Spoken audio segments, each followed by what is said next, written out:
好，今日沙田泥草混合賽馬預測啊，咁都冇乜大嘅重心啊，今日係咯。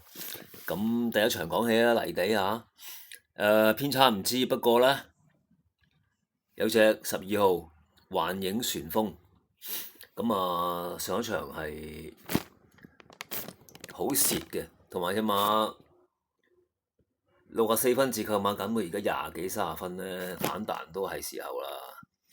咁丁冠圖都 OK 嘅，上一場好蝕嘅，係啦，好蝕咁而追到近1號又有乾坤，所以咧，我覺得佢今場可以反先啊，反先就又有乾坤啊，係啦，咁我覺得 WinPay 啊，係啦，16蚊就可能熱得滯，咁如果 QPQ 1號賣到嚟咧，好惡嘅都跑進度，呢個馬房可靠啊！另外大利好運9號咧，今次可能會跟到中間咧，始終佢嘅分數都有得賺噶啦。呢兩隻啦，咁追嘅可能係2號啦，魔法速遞。咁贏得爽6號同埋落足心機啊，14號都係近緊同埋嘅側身馬可以兼顧咯。桃花都用潘頓都21倍咧，都唔怕拖下嘅，呢啲係咯。OK，咁講多場泥地先。7號呢個開心宇宙都係丁冠豪啦嚇，呢個馬房重兵啊，隻馬大勇大熟啊，今年場場蝕場場追，今次5檔跟到中間好位咧，真係有得贏噶。係啊，面皮都仲係硬淨，我相信膽都係佢啦。不過呢場腳比較多啲啦。哪吒唞一輪2檔都夠跑噶，戀愛狂1檔都夠跑噶。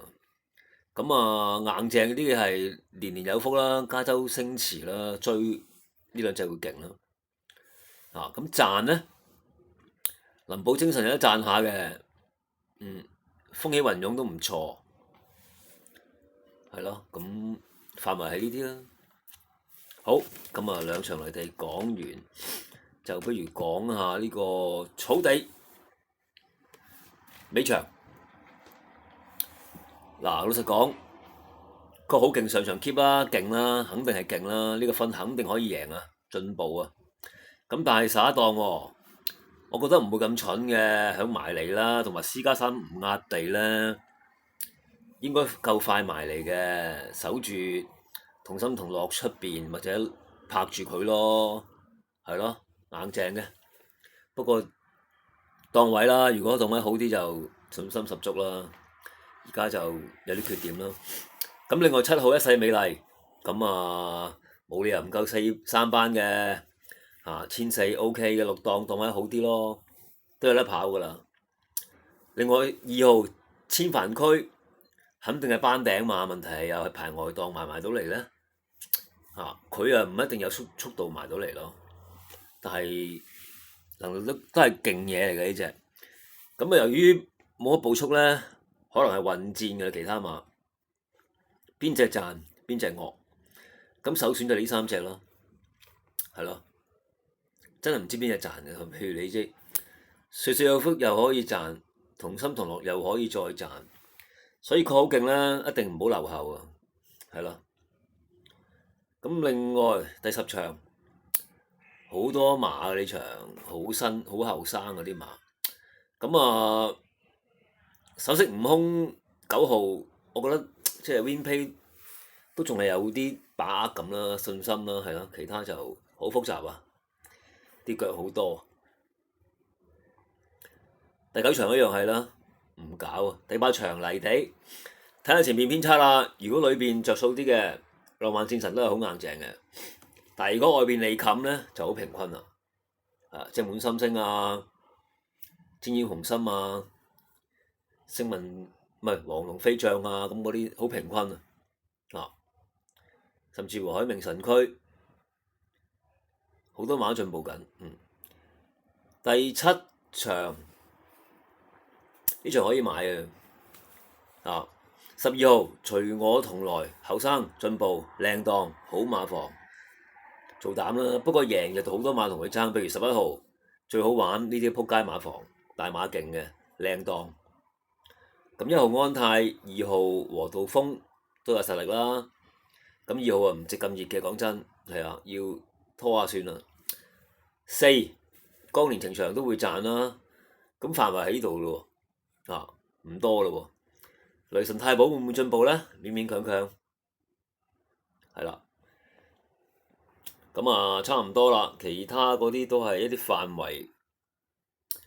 咁第4場呢，1號、2號都係冷門咧，都可以搏下嘅。不過喺外檔啦，咁多後生馬啦，得個搏字，但係有賠率都可以諗下嘅。第3場呢場係正路咯，我相信跨境駿馬穩陣嘅，言之有理又勁，不過排外檔。咁其他馬呢？有啲側身唔識嘅馬咯，就係2啊，唔係3啊、4啊都初出，6都初出，係啦。咁呢啲麻煩啲咯，下邊嗰啲就唔係好叻嘅。安定神區都可以咁啦，叫做但係跨境駿馬同埋言之有理係勁嘢嚟嘅，不過咁熱啦，同埋檔位唔好咯，即係言之有理。好啦，差唔多啦。第2場啦，1、2檔嘅馬都係惡嘅，宜昌奇兵首進係咯，講穩就首進，講贏可能宜昌奇兵，但係其他馬都唔差嘅，不過佢檔位形勢賺。咁係咯，差唔多啦嚇，研究下大家。咁2場泥地，丁冠豪都惡嘅，幻影旋風呢場可能 Q 可能穩陣少馬啲，真係1啦。9啦，勉強諗下啲2啊，或者5冷門啦。咁開心宇宙呢場咧就多腳啲，係啊，邊皮拖下冷門咁啦。尾場點都要再買一次啊，確好勁，係啦。咁一世美麗同埋千帆區實力比較好啲，咁差唔多啦。OK，再嚟。